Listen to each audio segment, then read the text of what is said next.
Good afternoon, everyone. Carlos Russo here with World Cup Investments. Today is Wednesday, February 17th, 2010. Last week, I went into the subject of inflation, and this week I want to talk about the government's role in creating inflation. You see, the government is kind of like a corporation in a sense, so they have, income, expenses, they have assets as well as liabilities. And so let's take a look at their income statement and their balance sheet, shall we?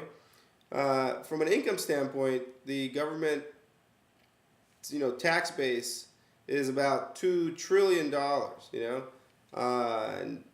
The budget, which would be the expenses, for 2010, was announced last week by President Obama, and that number is 3.8 trillion. So here we are, making 2 trillion and spending 3.8 trillion. So obviously, an additional 1.8 trillion will be added to our, ballooning deficit. The deficit currently stands at around 11 trillion, but it doesn't include some other debt that the government has. This other debt is in the form of unfunded liabilities, and that breaks down into things like Social Security, Medicare, and Medicaid.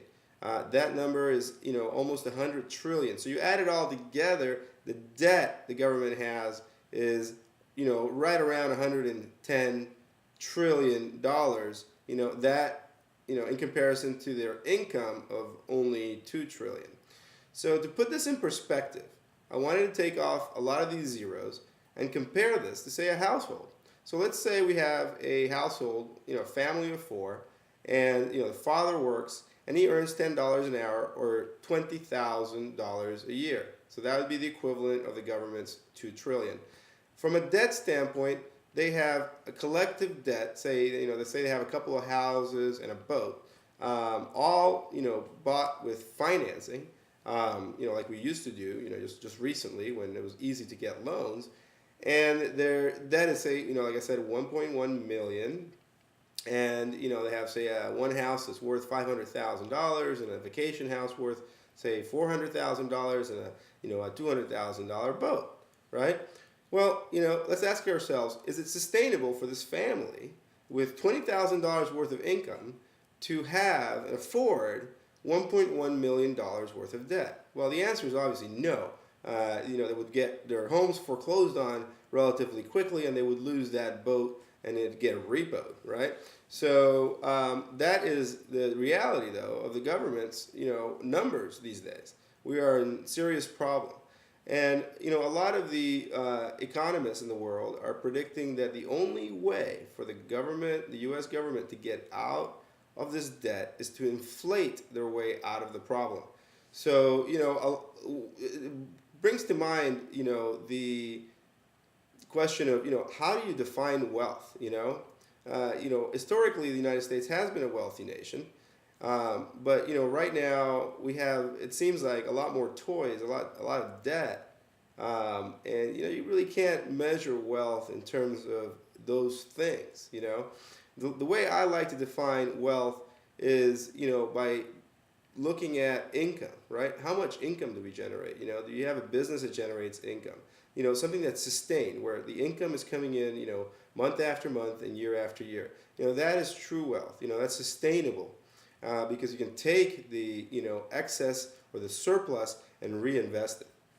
So with that being said, next week I'll do a blog on hyperinflation and, how hyperinflation might, say, affect real estate values. Another subject that I wanted to touch on today is this phrase that we keep hearing in places like Phoenix and other bubble cities across the United States. It's called shadow inventory. Shadow inventory refers to, homes and other real estate assets that are essentially sour, that have been foreclosed on, that people have lost, yet these properties have not hit the market. They haven't been made available for sale. So where is the shadow inventory currently at? Where are these properties sitting? Well, one of them is mortgage-backed securities. This mortgage-backed securities got very popular, over the last decade. And, inside these mortgage-backed securities are a collection of loans, and some of the loans are good loans, but a lot of the loans are not good. right? So when you have a mortgage-backed security, you have to, if you own it, you would have to, purge the malinvestments, right? And recreate your mortgage-backed security so only good notes are in there, only good debt is in there, from customers who are actually making payments on their loans, and then sell off all the real estate that has been foreclosed on, or go ahead and foreclose on real estate that hasn't been, and then sell the real estate. So when we look at that, mortgage-backed security world, it's almost like a hot potato. Nobody wants it. The banks don't want it. Financial institutions don't want it. So they get auctioned off. Every week in the Wall Street Journal, there's a page, legal notices. And if you look closely, you'll see there's tons of mortgage-backed securities up for auction, right? And that's that hot potato that nobody wants. So, until there is a buyer, and obviously this buyer will have to buy it at a fairly steep discount, for that mortgage-backed security, nothing will be done with those bad assets inside that security. Another source for the shadow inventory that we have been hearing about is loan modifications. The loan modification program has in essence been a failure because, only one out of maybe 100 loans gets a permanent modification. And, the rest of them are all trial modifications. And, what we see in reports on trial modifications is that eventually they redefault. So, in effect, what the loan modification program is doing is really just delaying the problem and pushing off this inventory to a later date. I have an example to share with you from personal experience, but I have a customer that bought a home from me on owner finance terms. And the reason he bought, an owner finance terms is because he was losing his home.